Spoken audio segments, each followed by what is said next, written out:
السلام علیکم ورحمۃ اللہ وبرکاتہ۔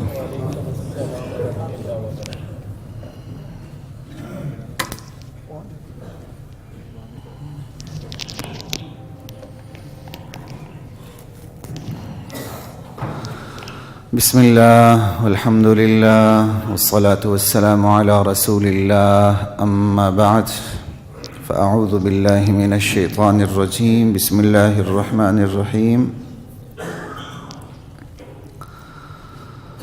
وَإِذَا الْمَوْءُودَةُ سُئِلَتْ بِأَيِّ ذَنبٍ قُتِلَتْ وَإِذَا الصُّحُفُ نُشِرَتْ وَإِذَا السَّمَاءُ كُشِطَتْ وَإِذَا الْجَحِيمُ سُعِّرَتْ وَإِذَا الْجَنَّةُ أُزْلِفَتْ عَلِمَتْ نَفْسٌ مَّا أَحْضَرَتْ۔ حضرات محترم، گزشتہ نشست میں ہم اسی حوالے سے بات کر رہے تھے، زندہ درگور کی ہوئی لڑکی سے قیامت کے دن پوچھا جائے گا، تجھے میری بندی کس جرم کی پاداش میں دنیا میں قتل کیا گیا تھا۔ آج اسی موضوع کو میں مختصر انداز میں نپٹانے کی کوشش کرتا ہوں۔ اتنی دیر تو مجھے کبھی نہیں ہوئی تھی، بہت بہت معذرت۔ حضرات محترم، چند احادیث کا ترجمہ کر دیتا ہوں، پھر آج کی اس نشست میں مختصر طور پہ گفتگو کروں گا کہ جنسی تعلیم ہمارے اداروں میں، درسگاہوں میں ہونی چاہیے یا نہیں ہونی چاہیے۔ اس کی ضرورت اس لیے محسوس کی، اچھے خاصے پڑھے لکھے لوگ جنسی تعلیم پہ بات کرتے ہیں تو سر شرم سے جھک جاتا ہے، انہیں احساس تک نہیں ہوتا کہ ہم کس دین سے، کس مذہب سے تعلق رکھتے ہیں، ہماری اقدار کیا ہیں، ہماری ویلیوز کیا ہیں، اور دین کا طریقہ کار کیا ہے۔ ان تمام چیزوں پہ اگر ہم نگاہ ڈالیں تو پھر ریٹنگ لینے کے لیے، لائکس لینے کے لیے جلدی جلدی سوشل میڈیا کے اوپر چیزیں لکھتے نہ پھریں۔ کم سے کم ہوش گوش کے ساتھ ہم دیکھیں کہ ہمارا دین ہم سے کیا تقاضا کرتا ہے، اور ہمارے دین نے ہمارے بچوں کی، ہمارے بڑوں کی، ہمارے معاشرے کی تربیت کس طرح کی ہے۔ تو فوکس زیادہ اسی پر ہوگا۔ چند احادیث سنا دیتا ہوں، پھر اس پہ بات ہوتی ہے۔ نبی کریم صلی اللہ تعالی علیہ وسلم کا فرمان ہے، من ابتلیٰ من هذه البنات بشيء كن لهن سترا من النار۔ جو بچیوں کی پرورش کے حوالے سے آزمائش میں ڈالا گیا، اور یہ خصوصاً الفاظ اس لیے استعمال ہوئے ہیں کہ بچیوں کی پیدائش کو دور جاہلیت میں ناگوار سمجھا جاتا تھا۔ آج کی جاہلیت میں بھی بچوں کی پیدائش ناگوار سمجھی جاتی ہے۔ ماں خود عورت ہوتے ہوئے رونے لگتی ہے کہ میرے ہاں بچی کی پیدائش ہوئی ہے۔ کتنی بدقسمتی کی بات ہے، ٹھیک ہے۔ اللہ کے نبی نے اسی حوالے سے کہا جو اس آزمائش میں ڈالا گیا، ورنہ بچہ بھی آزمائش ہے۔ انما اموالکم واولادکم فتنہ، مال بھی آزمائش ہے، بچے بھی آزمائش ہے، اللہ جو کچھ دے وہ آزمائش ہے۔ بہرحال جو بچیوں کی پرورش کی آزمائش میں ڈال دیا گیا، یہ بچیاں قیامت کے دن اس کے لیے آگ سے حجاب بن جائیں گے، آگ کے سامنے رکاوٹ بنیں گے۔ من کانت لہو انثی، جس کی کوئی بیٹی ہو، فلم یعدھا، وہ اسے زندہ درگور نہ کرے، ولم یہنھا، اور اسے ذلیل کر کے نہ رکھے، ولم یؤثر ولدہ علیہا، اور اپنے بچے کو اپنی بچی کے اوپر ترجیح دیتا نہ پھرے، ادخلہ اللہ الجنہ، اللہ ایسے شخص کو جنت میں داخل کریں گے، ٹھیک ہے نا۔ من عال جاریتین، جس نے 2 بچیوں کی پرورش کی، حتی تبلغا، یہاں تک کہ وہ بالغ ہو گئیں، اپنے گھر کے ہو گئیں، جاء یوم القیامہ انا وہو ہکذا وضم اصابعہ، جس نے 2 بچیوں کی پرورش کی، یہاں تک کہ وہ بالغ ہو گئیں، اپنے پاؤں پہ کھڑی ہو گئیں، اپنے گھر کے ہونے لگیں، اللہ کہتے ہیں ایسا شخص اور میں قیامت کے دن اس طرح آئیں گے۔ آپ نے 2 انگلیوں سے اس طرح اشارہ فرمایا کہ ایک ساتھ آئیں گے۔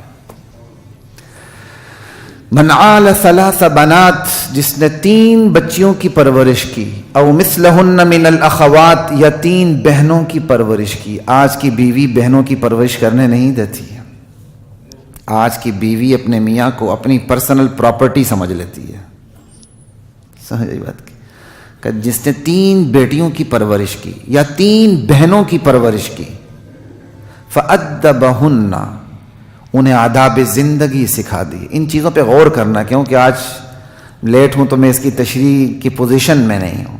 فَأَدَّبَهُنَّ, آداب زندگی سکھا دیے. وَرَحِمَهُنَّ, رحم و کرم کا معاملہ کیا. حَتَّى يُغْنِيَهُنَّ اللَّهُ, یہاں تک کہ وہ اب بالکل اپنے پاؤں پہ کھڑی ہو کے اپنے گھر کی ہو گئیں. أَوْجَبَ اللَّهُ لَهُ الْجَنَّةَ, اللہ ایسے شخص پر جنت کو واجب کر دیتا ہے. فَقَالَ رَجُلٌ يَا رَسُولَ اللَّهِ أَوِ اثْنَتَيْنِ, مجمع میں ایک شخص نے کہا یا رسول اللہ صلی اللہ علیہ وسلم, کیا 2 بچیوں کی یا 2 بہنوں کی پرورش پر بھی یہی اجر ملے گا؟ آپ نے فرمایا او اثنتین, ہاں 2 بچیوں کی پرورش پر بھی یہی اجر ملے گا. اور راوی اس کے حضرت عباس ہیں یا ابن عباس رضی اللہ تعالی عنہما ہیں. فرماتے ہیں اگر مجمع میں سے کوئی شخص یہ کہتا ایک بیٹی یا ایک بہن کی پرورش پر بھی یہی اجر ملے گا, تو آپ ضرور ارشاد فرماتے کہ ایک بیٹی کی پرورش یا ایک بہن کی پرورش پر بھی یہی اجر ملے گا. محض پرورش کھانا کھلانا نہیں ہے, مخلوط تعلیمی اداروں میں داخلے دلوا کے ان کی زندگیوں کو برباد کرنا نہیں ہے, آداب زندگی سکھانے ہیں, اسلام کی جو ویلیوز ہیں وہ سکھانی ہیں, ان کے روح میں وجود میں دینی اقدار کو سمو دینا ہے. یہ ہے پرورش. غذا دینا پرورش نہیں ہے. غذا تو سور بھی کھاتا ہے, شیر بھی کھاتا ہے, کتا بھی کھاتا ہے, بھیک مانگنے والے بھی کھاتے ہیں اور بھیک دینے والے بھی کھاتے ہیں, حرام بھی کھاتے ہیں حلال بھی کھاتے ہیں. محض غذا دینا کوئی پرورش نہیں ہے. خیر یہ احادیث میں نے آپ کے سامنے رکھی, اور نبی علیہ السلام نے سراقہ بن جعثم سے کہا الا ادلک علی اعظم الصدقہ, سراقہ کیا میں تمہیں سب سے بڑا صدقہ نہ بتاؤں؟ او من اعظم الصدقہ, یا میں تمہیں بہت بڑے صدقوں میں سے ایک صدقہ نہ بتاؤں؟ سراقہ بن جعثم رضی اللہ عنہ فرمانے لگے بلا یا رسول اللہ, یا رسول اللہ کیوں نہیں. ارشاد فرمائی ہے آپ صلی اللہ علیہ وسلم نے ارشاد فرمایا ابنتک المردودۃ الیک, وہ بیٹی وہ بچی جو واپس تیرے دہلیز پہ پہنچ جائے, بیوہ ہو کے, مطلقہ ہو کے, کسی بھی حوالے سے بے یار و مددگار ہو کے واپس تیری دہلیز پہ پہنچ جائے. لیس لہا کاسب غیرک, تیرے سوا اس کے لیے کما کے کھلانے والا کوئی نہ ہو, اس پہ صدقہ کرنا سب سے بڑا صدقہ ہے.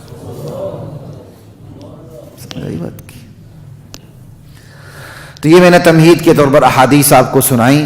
اب اس پہ بات کرتے ہیں حضرات محترم, کیا جنسی تعلیم ہونی چاہیے یا نہیں ہونی چاہیے؟ تو ہم تھوڑا سا چلے جاتے ہیں انسان کی حقیقت کی طرف. انسان کی حقیقت کیا ہے؟ انسان کی حقیقت, جو انسان ہے بنی نوع انسان, وہ 2 حقیقتوں سے مرکب ہے. ایک حقیقت اس کی روحانیت ہے, روحانی پہلو, جس کے ذریعے اس کا تعلق اللہ سے استوار ہوتا ہے, بنانے والی ہستی سے استوار ہوتا ہے. اور اس کی فطرت کی جو دوسری حقیقت ہے وہ اس کا مادی پہلو ہے. اس مادی پہلو کی وجہ سے اسے بھوک لگتی ہے, اسے پیاس لگتی ہے, اسے اس کا جنسی میلان ہوتا ہے. یہ اس کی مادی حقیقت ہے. یہ 2 پہلو ہیں, اور یہ دونوں حقیقتیں بنی نوع انسان کے اندر اسی اللہ نے پیدا کی ہیں. جنسی میلان بھی, جنسی جذبہ بھی اسی رب نے پیدا کیا ہے, اور اپنے ساتھ تعلق رکھنے کا میلان جو فطرت میں نقش ہے اسی پروردگار کا پیدا کردہ ہے. اب انہی 2 پہلو کو دیکھتے ہوئے آپ چلیے, سمجھائی بات کی. بعضوں نے بالکل روحانی پہلو کا ہی انکار کر دیا سرے سے, کوئی روحانی پہلو نہیں. بعضوں نے بالکل مادی پہلو کا سرے سے انکار کر دیا, مادی پہلو ہی نہیں.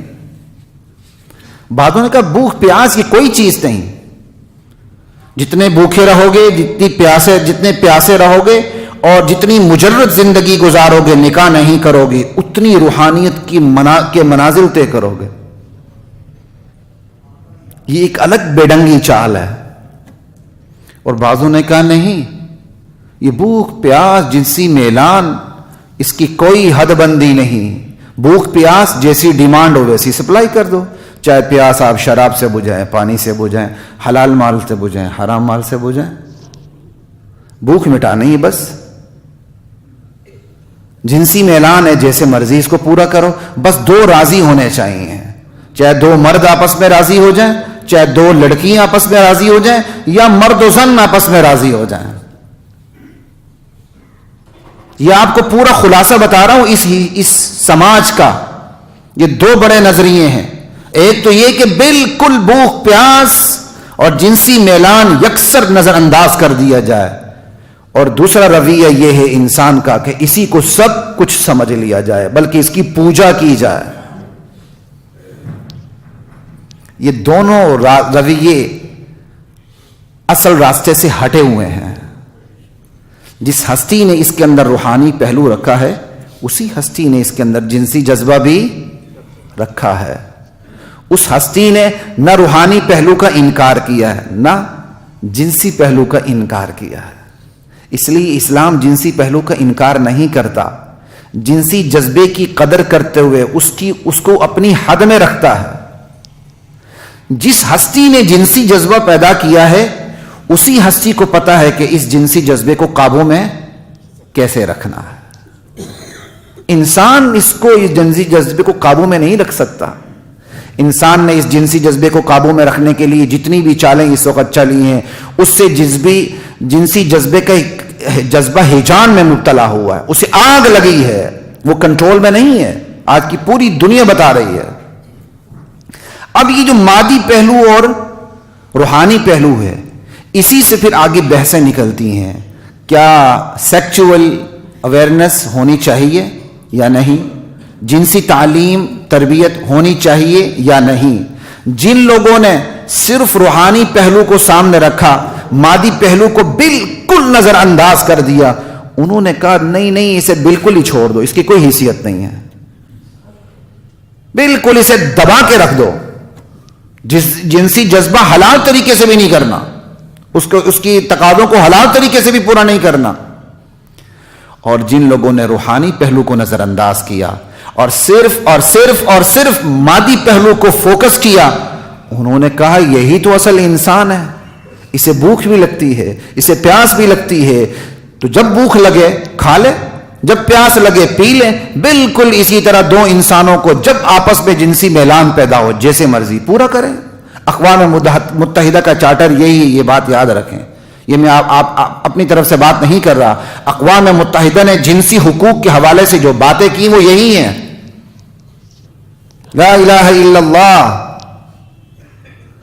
جیسے مرضی پوری کر لیں۔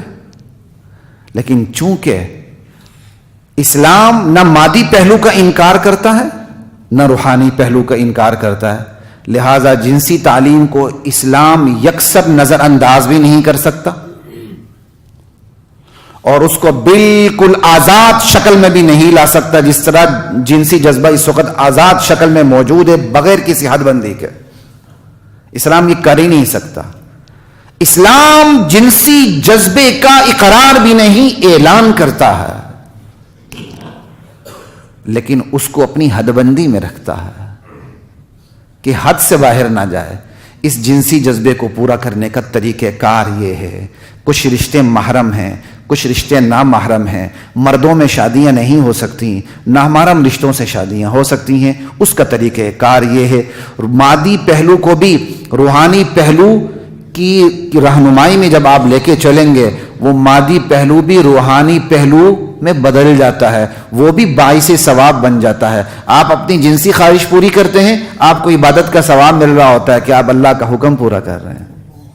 آپ کھا رہے ہوتے ہیں، آپ پی رہے ہوتے ہیں، آپ جنسی جذبے کی تسکین کر رہے ہوتے ہیں، آپ کو اللہ کے حکم بجا لانے کا ثواب مل رہا ہوتا ہے۔ یہ ہے اسلام، جو بیلنسڈ ایک دین ہے، توازن اور متوازن دین ہے، آپ کے سامنے ایک توازن رکھتا ہے۔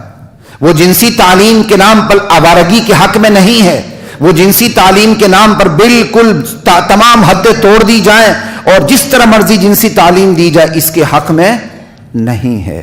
آگے چلتے ہیں۔ اب یہ جو جنسی تعلیم ہے، یہ کیسے دی جائے؟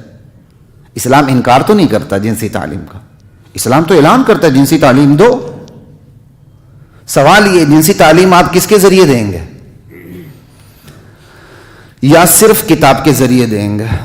بڑی حیرت ہوتی ہے، بڑے غیرت مند بھائی ہیں، جو سوشل میڈیا پہ لکھتے پھرتے ہیں میری گھر میں نوجوان بہن ہے، میں نے ایک کتاب رکھ دی ہے جس طرح میرے ساتھ جنسی جذبے ہیں اس کے ساتھ بھی ہے تاکہ وہ پڑھ لے. کتاب کون سی رکھی ہے آپ نے؟ پہلے تو سوال یہ ہے.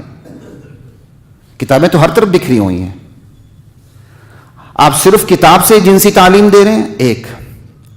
صرف استاد کے ذریعے جنسی تعلیم دے رہے ہیں، دو. استاد آپ کے سامنے آتا ہے اور وہ جنسی تعلیم دے رہا ہوتا ہے.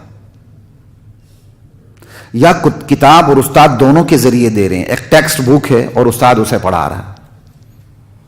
یہ صرف سوالات اس لیے کر رہا ہوں کہ کنسپچولی ایک پوری تصویر آپ کے سامنے آ جائے، پکچر کلیئر ہو جائے.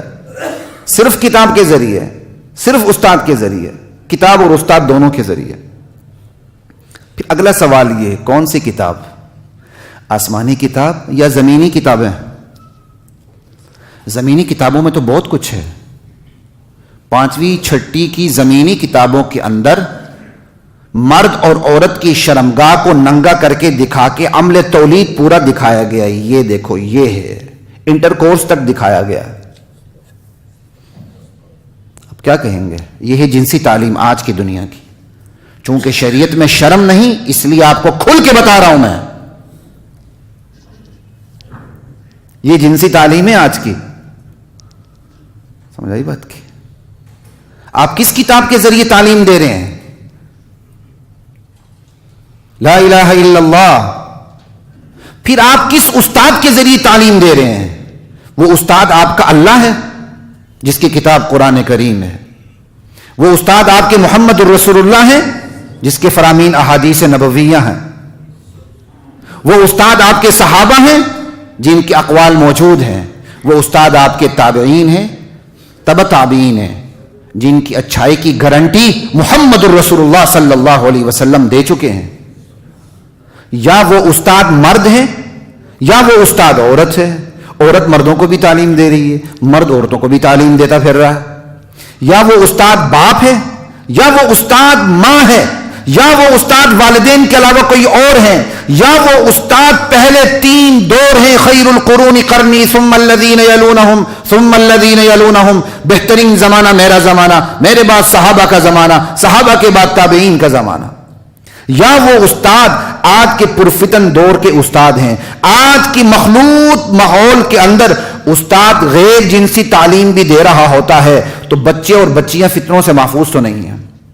وہی استاد جا کے عمل تولید سکھا رہا ہو تو بتائیں فرینکنس کی انتہا کتنی ہوگی، بے تکلفی کہاں تک پہنچے گی، اس کے اثرات کیا پڑیں گے. میں نے صرف اس مختصر سے وقت میں آپ کے سامنے سوالات رکھے ہیں. جنسی تعلیم کا اسلام انکار نہیں کرتا، لیکن آپ دیں گے کس کے ذریعے؟ کتاب کے ذریعے. کتاب کون سی؟ استاد کے ذریعے. استاد کون سا؟ کتاب اور استاد دونوں کے ذریعے. کیسے؟ کس ماحول میں؟ لا الہ الا اللہ. پھر آگے چلیے. جنسی تعلیم آپ دے رہے ہیں، مان لیا، اس کا مقصد کیا ہے؟ جنسی تعلیم کا ایک مقصد جو ہم بتاتے ہیں، قرآن بتاتا ہے، گناہ سے بچنا، طہارت حاصل کرنا. سمجھ رہے ہیں نا ساری باتیں؟ آپ تو سارے پڑھے لکھے لوگ ہیں. پھر طہارت کے بعد عبادات سر انجام دینا. یہی ہماری جنسی تعلیم کے مقاصد. گناہ سے بچنا، طہارت حاصل کرنا، عبادات سر انجام دینا. بچہ بلوغت میں قدم رکھتا ہے، ماں بتا دیتی ہے بچہ ان دنوں میں تم نے نماز نہیں پڑھنی، یہ تمہارے دن ہے، پریشان نہیں ہونا، یہ دن گزر جائیں گے، تم نے نماز پڑھنی ہے. زائد چیزیں اگاتی ہیں، ماں بچی کو بتاتی ہے، باپ بیٹے کو بتاتا ہے. میرے والد صاحب نے 1-2 چیزیں مجھے بتائی تھی، آج تک میں نہیں بھولتا انہیں. یہاں تک کہ لباس کے بارے میں مجھے اصول بتا دیا تھا، بیٹا اپنے شوق سے لباس پہنو، میں تمہیں کبھی نہیں روکوں گا، لیکن تنگ چست لباس اور ایسا لباس کہ تم پہنو کسی کی نیت تمہارے اوپر خراب ہو رہی ہو، یہ میرے لیے ناقابل برداشت ہے. اور یہ چلتے چلتے بات کی تھی بڑے طریقے کے ساتھ. آج تک وہ مجھے جگہ بھی نہیں بھولتی جہاں چلتے چلتے میرے والد نے مجھ سے بات کی تھی. لا الہ الا اللہ. بیٹا اب تمہارے یہ دن آ رہے ہیں، پریشان نہیں ہونا، یہ ہیں تو گناہ سے بچنا، طہارت حاصل کرنا، عبادات سر انجام دینا. ایک تو جنسی تعلیم کا مقصد یہ ہے. دوسرا جنسی تعلیم کا مقصد کیا ہے؟ مرد اور عورت کی تصویریں دکھانا، دونوں کی شرمگاہوں کو دکھا کے جو عمل تولید ہو رہا ہے اس پورے کو دکھانا، دکھانے کے بعد یہ کہنا کنڈم چڑھا لیں آپ، اس میں کوئی شرم کی بات نہیں، ممبر پر بیٹھا ہوں اور تم یہ کام کر لو، بچے پیدا نہیں ہوں گے اور تم ایڈز جیسی بیماریوں سے بھی بچو گے، اور یہ کام جب مرضی کرنا، جب تمہارا جی چاہے، بہن سے جی چاہے اس کے ساتھ کر لو، دوست سے جی چاہے اس کے ساتھ کر لو، کسی دوست لڑکی سے جی چاہے اس کے ساتھ کر لو۔ ایک یہی جنسی تعلیم کا یہ مقصد۔ پھر جسے آپ جنسی تعلیم دے رہے ہیں آپ اسے سمجھ کیا رہے ہیں؟ کیا آپ اسے حیوان ناطق سمجھ رہے ہیں؟ ہم جو منطق پڑھتے ہیں، ریٹرک، اب اپنے مدارس میں منطق، یہ بھی فلسفیوں کا علم تھا، بیڑا غرق کیا اس علم نے ہمارا۔ حیوان ناطق سمجھ کے پڑھ رہے ہیں، کیا مطلب؟ آپ انسان کو ایک سوشل اینیمل سمجھ رہے ہیں، ایک ترقی یافتہ جانور سمجھ کے تعلیم دے رہے ہیں جنس کی، ایک معاشی یا معاشرتی جانور سمجھ کے آپ اسے یہ تعلیم دے رہے ہیں سیکس کی، جنسیت کی، یا آپ جس انسان کو تعلیم دے رہے ہیں اسے اللہ کا بندہ، اللہ کا فرمانبردار، محمد رسول اللہ کا امتی اور ایک مکلف انسان جس کے اوپر لیگل اوبلیگیشنز ہوتی ہیں، وہ سمجھ کے آپ انسان کو تعلیم دے رہے ہیں۔ پھر جو آپ تعلیم دے رہے ہیں کہ وہ زمینی ہے یا آسمانی، اس پر میری بات ہو چکی، یہ سارے پہلو ہیں تعلیم دینے کے۔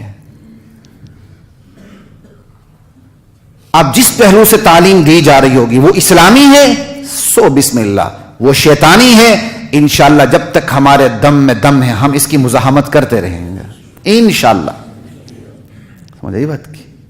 اسلام کا نظام عفت و عصمت، شادی سے پہلے اس کا آغاز ہوتا ہے۔ ہم کہاں جا رہے ہیں؟ کہتے ہیں جی جنسی تعلیم ہے کہاں؟ نکاح سے پہلے سے آغاز ہوتا ہے۔ نکاح سے پہلے کیسے آغاز ہوتا ہے؟ جن دونوں نے نکاح کرنا ہے ان کو پہلے ہی حکم ہے کہ تم صالح رہو، تم نے زنا کی طرف، تم نے دوستیاں رچا کے شادیاں نہیں کرنی، سوشل میڈیا سے ہوتے ہوتے فیملی کورٹ پہنچ جاؤ، کسی وکیل کے ہاتھوں کورٹ میرج کرا لو۔ یہ کورٹ میرج بھی تو کوئی قانونی اصطلاح نہیں نا، وکیلوں کی اصطلاح ہے کورٹ میرج، کوئی قانونی اصطلاح تو نہیں ہے، اور ہم کورٹ میرج دبا کے کرواتے پھرتے ہیں فیسیں لینے کے لیے۔ لڑکا اور لڑکی اخلاقیات کے جنازے نکال رہے ہوتے ہیں اور ہم اس کو ویلڈ کر رہے ہوتے ہیں۔ انا للہ و انا الیہ راجعون۔ کسی کی بیٹی گھر سے بھاگ جائے وہ باپ کہے گا بالکل ویلڈ ہے، قانونی ہے، چل جا میری بچی۔ بھائی نکاح کا قانونی ہونا، زنا نہ ہونا الگ بحث ہے، گھر کی اخلاقیات کا جنازہ نکالنا الگ بحث ہے، وہ اس کو زنا نہیں کہا جائے گا، لیکن چونکہ لڑکے اور لڑکی نے باپ کے خفیہ طور پر شادی کی ہے، تعزیراً یہ جرم ہے اور تعزیری سزا قاضی کی ثوابدید پہ ہے، ریاست سیاست کی ثوابدید پہ ہے۔ انہیں ہنی مون منانے کے لیے کوٹ لکھپت جیل میں 10 سال کے لیے قید کر دیا جائے، پھر دیکھتے ہیں کورٹ میرج ہوتی کہ نہیں ہوتی ہے۔ ہم دین کے تمام گوشوں کو سامنے رکھتے نہیں ہیں، فیصلے آتے ہیں اور پھر ہم پریشان ہوتے ہیں، جی یہ ہوا، فلاں ادارے نے فیصلہ دیا تھا، اب یہ کچھ ہو گیا۔ انا للہ، یہ ایک الگ بحث ہے، وقت کم ہے۔ میں اس طرف جا رہا ہوں جو آپ کو سمجھانا چاہ رہا ہوں کہ ہم جا کہاں رہے ہیں۔ لا الہ الا اللہ، اسلام کا نظام عفت و عصمت نکاح سے پہلے اس کا آغاز ہوتا ہے کہ جنہوں نے نکاح کرنا ہے، الخبیثات للخبیثین والخبیثون للخبیثات، الطیبات للطیبین والطیبون للطیبات۔ بچے پیدا ہوئے نہیں، نکاح ہوا نہیں، عفت کا نظام کا آغاز ہو چکا ہے۔ پھر آغاز روحانی حوالے سے بھی، مادی حوالے سے بھی ہے۔ جو کمانا ہے حلال کمانا ہے، حلال کمائی اتنی ہے کہ تم بیوی کو بسا سکو، شادی کر لو، اب اللہ اس نکاح کر لو، اب اللہ اس حلال کمائی میں برکت عطا فرمائیں گے۔ حرام کمائی کسی کے پاس 1 کھرب ہے، بل گیٹس کی کمائی اگر بل گیٹس کی کمائی کے برابر اس کے پاس کمائی ہے، لیکن 1 پیسہ حلال کا نہیں ہے، شریعت اس کو نکاح کی اجازت دینے کے لیے تیار ہی نہیں ہے۔ لیکن ایک چھوٹا سا جوم پڑا ہے، خود 2 روٹیاں کھاتا ہے، 1 روٹی بیوی کھا لیتی ہے، 1 روٹی خود کھا لیتا ہے، شکر ادا کرتے ہیں، ایسی بیوی مل جاتی ہے، شریعت کہتی فوراً نکاح کرو۔ ہمارا عفت کا نظام تو یہاں سے شروع ہو رہا ہے۔ خود صالح ہونا، صالح غذا کھانا، پھر جو آپ صالح پیسوں سے غذا لا رہے ہیں وہ بھی صالح ہونی چاہیے، سور کی چربی سے بنی ہوئی نہ ہو۔ آج کل جو کچھ آپ کا دودھ بک رہا ہے، آپ کا چکن بک رہا ہے، یہ ہارمونز کو ایسے ڈیولپ کرتے ہیں، 3 سال کے بچے کو بھی اپنے تمام پروسیس کا پتہ چل جاتا ہے میں کیسے اس دنیا میں تشریف لایا ہوں۔ لا الہ الا اللہ۔ پھر آگے چلیں، بچے کی پیدائش ہوتی ہے، خود صالح رہنا، حلال کمائی، بچے کی پیدائش، بچے کی پیدائش کے بعد شریعت کہتی ہے تم میاں بیوی دونوں جب اپنے جنسی جذبے کی تسکین کرو تو بچے پر کپڑا ڈال کے رکھو۔ کتنا حیا ہے، یہ نہیں کہ بچہ چھوڑ دو۔ بچوں کا حافظہ بہت قوی ہوتا ہے، الحمدللہ میرا حافظہ بھی بہت قوی ہے۔ میرے باپ مجھے اپنے اس ہتھیلی پہ اٹھا کے جب مجھے جھولا دیا کرتے تھے، مجھے اللہ پاک کی قسم بالکل مشاہدے کی طرح یاد ہے۔ بچوں کی آبزرویشن بہت خطرناک ہوتی ہے، جو ماں باپ بہتیاتیاں کرتے ہیں ان کی عزت نہیں رہتی بچوں کے سامنے، یہ بھی یاد رکھیں۔ پھر وہ بچہ بڑا ہوتا ہے تو پیمپر کی مشہوریاں آتی ہیں، پورے بچے کو ننگا دکھایا جاتا ہے۔ یہ ہے عفت، یہ ہے بچے کو بھی سمیٹ کے رکھا جائے، اس کی شرمگاہوں کا اشتہار نہ لگا جائے گھروں کے اندر جیسے ہمارے ہاں ہوتا ہے، ہماری خواتین اس کا خیال ہی نہیں رکھتی۔ پھر بچہ چلتے چلتے 7 سال تک پہنچتا ہے، کہا اب نماز پڑھو۔ نماز کیسے پڑھے گا؟ پاکی ناپاکی کی جب اس کو آداب سکھائے جائیں گے پھر ہی پڑھے گا نا۔ 10 سال کا ہوتا ہے، 10 سال کا اگر نہ پڑھے نماز کا اسے مارو۔ یہ مارنے کا مطلب یہ نہیں آپ اسے ہلاک کر کے لے جائیں، ضرب ہے، بچے کی استعداد کے مطابق آپ نے تھوڑا بہت اس کی پٹائی بھی کر دینی ہے۔ مار نہیں پیار، یہ اسلام کا کوئی سلوگن نہیں، اسلام میں دونوں چیزیں چلتی ہیں نفسیات کو دیکھتے ہوئے۔ 10 سال کا ہو جائے اسے مارو اگر وہ نماز نہیں پڑھتا۔ نماز کب پڑھے گا؟ جب آپ اس کو بتائیں گے پاکی ناپاکی کے مسائل۔ قربان جائے نبی علیہ السلام کے ارشاد پہ، کہا وَفَرِّقُوا بَيْنَهُمْ فِي الْمَضَاجِعِ، ان کے بسترے الگ کر دو۔ اب اس کی عمر نہیں بتائی، محدثین تشریح کرتے ہیں جب سیانے ہو جائیں بسترے الگ کر دو۔ ماضی کا سیانہ تو 15 سال میں بھی سیانہ نہیں ہوتا تھا، کہا احتیاطاً 10 سال میں سیانہ ہو جاتا ہے، اور آج کا بچہ 3 سے 4 سال میں سیانہ ہوتا ہے۔ ورنہ جو مونٹیسری کلاسز ہیں نا، KG اور نرسری جو سکول چلاتے ہیں، ان سے جا کے پوچھ لیں بچے کیا حرکتیں کرتے ہیں، وہ کتنے سیانے ہو چکے ہیں۔ خود میرا ایک سکول تھا، میرا ذاتی تجربہ ہے 2 بچوں کا۔ لا الہ الا اللہ۔ کہاں جا رہے ہیں آپ؟ جب بچے سیانے ہو جائیں ان کے بستر الگ کر دو، بالغ ہو جائیں ان کے لیے اچھا رشتہ ڈھونڈ کے انہیں فارغ کر دو۔ اور پھر جو تمہارے گھر کا ماحول ہے، محرم رشتے نامحرم رشتوں کی پہچان ہونی چاہیے، بہن بھائیوں کی پہچان ہونی چاہیے، کون آ رہا ہے کون جا رہا ہے اس کی پہچان ہونی چاہیے۔ یہی تو اسلام کا نظام عفت و عصمت ہے۔ ہم سے بڑھ کر کون عفت کی تعلیم دیتا ہے؟ ہمارے دین سے بڑھ کر کون عفت و عصمت کی تعلیم دیتا ہے؟ کہتے جی کہاں ہے جنسی تعلیم؟ اللہ کے بندو یہی تو ہے جنسی تعلیم، اور کیا ہے؟ لا الہ الا اللہ۔ کل تک بدکاری کی ریشو کم تھی، کیا جنسی تعلیم تھی؟ آج بدکاری کی ریشو زیادہ ہے، کیا جنسی تعلیم کا فقدان ہے؟ جو ہماری مائیں بہنیں پہلے دادیاں نانیاں جنسی تعلیم حاصل کرتی تھی اس طریقے سے نہیں، جو طریقہ اسلام کا بتایا وہ یہ ہے۔ آج جو جنسی آوارگی کے نام پہ، جنسی تعلیم کے نام پہ جو سکھایا جا رہا ہے بغیر کسی حدود و قیود کے، پوری دنیا کا سروے بتاتا ہے اس سے بدکاری کی ریشو بڑی ہے، گھٹی نہیں ہے۔ کیوں؟ جس ہستی نے جنس کا جذبہ رکھا ہے وہی ہستی بتا سکتی ہے کہ اس جنسی جذبے کو کنٹرول میں کیسے رکھا جائے۔ انسان اس ہستی کے دی ہوئی گائیڈ لائن کو، گائیڈ بک کو نظر انداز کر کے جو بھی طریقہ اختیار کرے گا، جنسی جذبے کی پیاس بڑھے گی، بجھے گی نہیں۔ یہ پتھر پہ لکیر ہے۔ لا الہ الا اللہ۔ وہ مغرب جو 18 سال سے پہلے شادی نہیں ہونے دیتا، وہ مغرب جو 18 سال سے پہلے ڈرائیونگ لائسنس ہاتھ میں لینے نہیں دیتا، وہ مغرب جو 18 سال سے پہلے تمباکو نوشی نہیں کرنے دیتا، وہ مغرب جو 18 سال سے پہلے اسلحے ہاتھ میں لینے نہیں دیتا، وہ 18 سال سے پہلے جنسی تعلیم کی خطرناک تعلیم کیوں دے رہا ہے؟ وہ بھی اتنی آزادانہ کہ مرد عورت کی شرمگاہیں دکھائے جائیں، یہ سیکس پروسیس کیسے ہوتا ہے، اور تم نے یہ کرنا ہے تو بچنا ہے، باقی جیسے مرضی کر لو۔ اقوام متحدہ کے اصول میں یہ بات رکھی ہے جنسی حقوق کے حوالے سے کہ ہر ایک کو یہ جنسی حق حاصل ہے کہ وہ جنسی جذبہ اس کا کب متحرک ہوتا ہے کب متحرک نہیں ہوتا. پھر جنسی جذبے کے تحت وہ کس کپل کو کس جوڑے کو کس فرد کے لیے اپنا انتخاب کرتا نہیں کرتا. پھر وہ باہمی رضامندی سے کس کا انتخاب کرتا ہے جنسی تعلق کے لیے. یہ جنسی حقوق ہیں اقوام متحدہ کے, لکھے پڑھے. آپ اس کی بات کر رہے ہیں جنسی تعلیم. لا الہ الا اللہ. اسلام کا جو نظام عفت و عصمت ہے اس میں سب سے بڑی رکاوٹ کیا ہے؟ اس میں سب سے بڑی رکاوٹ یہ بچے پیدا ہونے سے پہلے خود والدین رکاوٹ ہیں. اگر والدین خود باکردار نہیں ہیں اولاد سے توقع مت رکھیں. اگر والدین نے گھر سے بھاگ کے شادی کی ہے بچوں کو پتہ نہیں چلے گا. والدین نے لو میرج کی ہے کل بچوں کو پتہ نہیں چلے گا. والدین حرام کمائی پر پلے بڑھے ہیں اور وہی کمائی کھلا رہے ہیں بچوں کو پتہ نہیں چلے گا. وہی بچہ ہے اس کے ہاں ننگ درنگ فلمیں بھی چلتی ہیں, ڈرامے بھی چلتے ہیں, کیبل بھی چلتی ہے, جون سا مرضی کچھ لگائیں, کوئی محرم نامحرم. پھر وہی گھرانہ ہے جس کے اندر لباس کے کوئی اصول نہیں, وہی گھرانہ ہے جو آئے جو جائے بس دوستی کا رشتہ ہونا چاہیے, کوئی محرم نامحرم رشتے نہیں. وہی بچہ 7 سال کا ہوتا ہے نماز نہیں, 10 سال کا ہوتا ہے نماز نہیں.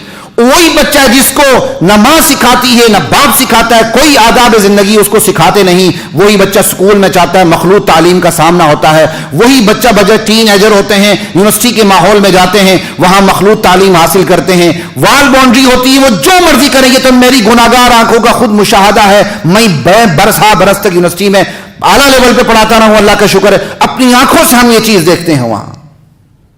یہ سب اسلام کے نظام عفت و عصمت میں رکاوٹ ہے. ابھی 1 سال نہیں گزرا, 1 سال ایک مشہور ترین پرائیویٹ یونیورسٹی کی بچیوں نے اپنے سکول اپنے یونیورسٹی کے اندر ایک دن منایا. وہ دن کیا تھا؟ جو بچیوں کے لیے پیمپرز ہوتے ہیں وہ پیمپر انہوں نے دیوار پہ کیا کہتے ہیں چسپاں کر دیے اور اپنے کپڑوں کے اوپر لال سرخ رنگ لگا کے وہ پوری یونیورسٹی میں گھومتی رہی ہیں کہ یہ پروسیس نیچرل ہے. یہ چیز پاکستان میں داخل ہو رہی ہے. سین کی ٹیکسٹ بک کے اندر یہ چیز لکھی ہوئی ہے جو بچوں کو پڑھائی جا رہی ہے. During sex with affected person اور کیا کہتے ہیں during sex with affected person a condom should be used. یہ چیز آپ کے بچوں کو پڑھائی جا رہی ہے. اور گجرانوالا کے ایک سکول کے اندر جس کے بارے میں پھر ہائی کورٹ نے یہاں ہمارے ادارے نے نوٹس بھی لیا تھا, بچیاں لڑکیاں لڑکوں سے دوستیاں کیسے کریں وہ طریقے بتائے گئے تھے. ہم کہاں جا رہے ہیں؟ یہ ساری چیزیں اسلام کے نظام عفت و عصمت میں رکاوٹ ہیں. ہم سمجھ ہی نہیں رہی ان چیزوں کو اور واویلا کرتے ہیں. اور واویلا بھی کون کرتے ہیں؟ نیم برہنہ عورتیں واویلا کرتی ہیں جنسی تعلیم دی جائے. اب بتائیں ان کے نزدیک جنسی تعلیم کیا ہوگی؟ خود بتائیں آپ. جو لباس میں بھی بے لباس ہوتی ہیں وہ جنسی تعلیم کا رونا روتی ہیں. خود بتائیں ان کے نزدیک جنسی تعلیم کیا ہے؟ جس یونیورسٹی میں پڑھاتا رہا ہوں اس یونیورسٹی میں ایک فیمیل ٹیچر نے لڑکوں اور لڑکیوں کے گروپ بنا کے اسائنمنٹ دی اور اسائنمنٹ ایسی تھی کہ ویڈیو دیکھنی تھی اور اس کے بعد انالیسس کرنا تھا. لڑکوں نے آ کے مجھے شکایت لگائی, سر ہمیں ہمارے پورے گروپ بنا کے لڑکوں کے ہمیں ایسی اسائنمنٹ دی جا رہی, ویڈیو دیکھنے کو کہا جا رہا ہے, ہم لڑکیاں تو چھوڑیں الگ بیٹھ کے بھی نہیں دیکھ سکتے. اور ہم نے پوری اس کی ویڈیو بنا کے کامنٹ پھر ہم نے دینی اور وہ ٹیچر لے رہی ہیں. میں نے کہا آپ جا کے نوٹس کیا کہتے ہیں آپ جا کے کمپلین کریں. ہمارے ہاں یہ چیز سکھائی جا رہی ہے. حضرات محترم وقت نہیں ہے, میں 2-3 منٹ میں 3-4 منٹ میں اپنی بات کو سمیٹ رہا ہوں. بات یہ ہے اسلام جنسی تعلیم کا مخالف نہیں ہے, لیکن اسلام کی جنسی تعلیم اسی طرح جس طرح میں نے آپ کو بتائی ہے وہ بڑے قدرتی اور فطرتی طریقے سے اس کا آغاز ہی گھر سے ہوتا ہے. بلکہ ابھی نکاح نہیں ہوا ہوتا تربیت کا آغاز ہو چکا ہوتا ہے. لیکن پھر بھی اگر کوئی نہ سمجھے کہتے نا جی پھر آپ نے کیا کیا جی جنسی تعلیم دے کر. ہم دعویٰ کرتے ہیں اسلام نے جس طرح جنسی تعلیم دی اس کا ریزلٹ 100% تھا. واللہ العظیم سمت اللہ العظیم اس کا ریزلٹ 100% تھا. 100%. صحابہ کو دیکھ لیں, یہاں تک کہ ایک صحابی اور صحابیہ سے غلطی ہوئی کسی پولیس نے انہیں نہیں پکڑا, کوئی مچلکے نہیں بھرے گئے, کوئی ضمانتی نہیں آیا, کسی نے شکایت نہیں لگائی, خود دربار نبوت میں حاضر ہو, یا رسول اللہ مجھ سے یہ غلطی ہو چکی ہے. حضور کہہ رہے نہیں کہا نہیں, یا رسول اللہ غلطی ہو چکی ہے. قصہ مختصر یہ, ان کو سزا دی گئی, سنسار کیا گیا, صحابہ نے کچھ باتیں کی, چمگوئیاں ہونے لگ گئیں. اللہ کے نبی نے فرمایا خبردار میرے اس صحابی کے بارے میں چمگوئیاں مت کرو, اس نے ایسی توبہ کی کہ اس کی توبہ پورے مدینے پر تقسیم کر دیا ہے, سب کی بخشش ہو جائے. یہ ہے اسلام کا نظام عفت و عصمت. اور تمہارا جو نظام عفت و عصمت تم نے کیا ہے جنسی تعلیم کا, اس میں آگ لگی ہے, آگ لگی ہے, آگ. کمسین مائیں جنم لے رہی ہیں, کمسین مائیں سامنے آ رہی ہیں, کمسین باپ سامنے آ رہے ہیں, اور تم سے وہ لگی آگ بجھتی نہیں ہے, تم نے بالکل کھلا چھوڑ دیا. اب تو ماں اپنی بیٹی سے شادی کر رہی ہے, باپ اپنی بیٹی سے شادی کر رہا ہے, محرم رشتے ختم ہو چکے ہیں. یہ ہمارا نہیں تمہارا دیا ہوا نظام ہے, اور تم اس نظام کو اپنے غداروں کے ذریعے ہمارے ملک میں انجیکٹ کرنا چاہتے ہو. لیکن انشاءاللہ یہاں کی غیور عوام ایسے نہیں ہونے دے گی. قائدین کا تو خیر کوئی بھروسہ ہی نہیں, میں تو عوام کی بات کر رہا ہوں. لا الہ الا اللہ. حضرات محترم, آخری بات یہ, آخر اس کا علاج کیا؟ تربیت نہ بھی ہو. اول تو علاج تربیت ہے, اور آخری علاج اسلام نے سزائیں اسی لیے رکھی ہیں. اسلام کا جب بھی نام آتا ہے ہم سزاؤں کو سامنے کر دیتے ہیں. بھائی سزا آخری مرحلے میں.